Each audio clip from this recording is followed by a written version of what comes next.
भारतीय संगीतातील चिरतरुण सूर हरपला. ज्येष्ठ गायिका आशा भोसले यांनी वयाच्या 93व्या वर्षी घेतला अखेरचा श्वास. उद्या शिवाजी पार्कमधील स्मशानभूमी शासकीय इतमामात अंत्यसंस्कार. आशा भोसलेंचा संगीत प्रवास आपल्या सांस्कृतिक वारशाला समृद्ध करणारा, हृदयाला स्पर्श करणारा होता. त्यांची गाणी लोकांच्या जीवनात कायम घुमत राहतील. पंतप्रधान मोदींचे एक्सवर पोस्ट. मंगेशकर कुटुंबातील दुसरा तारा हरपला. 90व्या वर्षी आशाताईंनी 3 तास कॉन्सर्ट केलं होतं. मुख्यमंत्री फडणवीसांकडून आठवणींना उजाळा, तर आशा भोसलेंची गाणी अमर राहतील. उद्धव ठाकरेंकडूनही आदरांजली.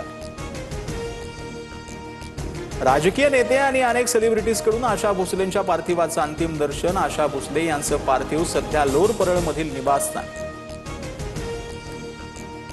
सुनेत्रा पवारांच्या प्रचारावेळी आदिती तटकरे भाऊक. अजितदादांना मुख्यमंत्री म्हणून पाहायचं होतं, पण आता सुनेत्रा काकींच्या माध्यमातून कार्यकर्त्यांचं स्वप्न पूर्ण होईल.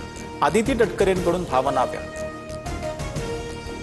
सत्तेतला मोठा पक्ष मित्र पक्षांची शिकार करणार. पुढील महिन्याच्या शेवटपर्यंत शिकार केली जाणार. भोंदू प्रकरण ठरवून बाहेर आणलं गेलं. रोहित पवारांचं सूचक.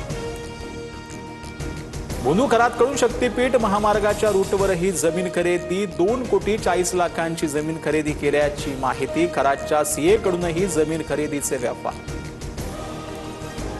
मराठा आंदोलकांना मोठा धक्का. 81 गंभीर गुन्हे मागे घेण्यास सरकारचा नकार. 2 टप्प्यातील गंभीर गुन्हे सरसकट मागे घेता येणार नाही.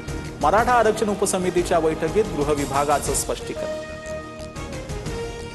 मराठा आंदोलकांवरील गुन्हे मागे घेईपर्यंत शांत बसणार नाही. सरकारनं शब्द न पाळल्यास मोठं आंदोलन उभारू. मनोज जरांगेंचा इशारा. छत्रपती संभाजीनगरमध्ये पालकमंत्री संजय शिरसाट आणि अब्दुल सत्तार यांच्यात कोल्ड वॉरची चर्चा. शिवसेनेच्या आढावा बैठकीत शेजारी बसूनही दोघांनी बोलणं टाळलं.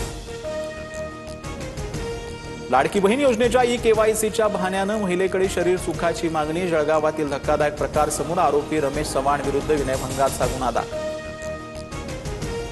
ई-केवायसीसाठी शरीर सुखाची मागणी केल्याप्रकरणी लवकरात लवकर योग्य कारवाई करा. रोहिणी खडसे आक्रमक. तर लाडक्या बहिणीची काळजी घ्यायला सरकार सक्षम. प्रकरणाची पोलीस गंभीर दखल घेतील. भाजपचे नेते प्रवीण दरेकरांची प्रतिक्रिया. इराणसोबत 21 तासांची चर्चा. कोणताही निष्कर्ष निघालेला नाही. आम्ही सर्वोत्तम ऑफर दिल्या. इराण कराराच्या अटी स्वीकारण्यास तयार नाही. उपराष्ट्राध्यक्ष JD व्हान्स यांची माहिती. आम्ही इराणला पूर्णपणे नष्ट करू. हुमुर्जमधून इराणची मनमानी मोडीत काढणार. शांतता चर्चा फिसकटताच डोनाल्ड ट्रम्प यांचं रणशिंग. इराणला जगातून बाजूला करण्याचा इशारा.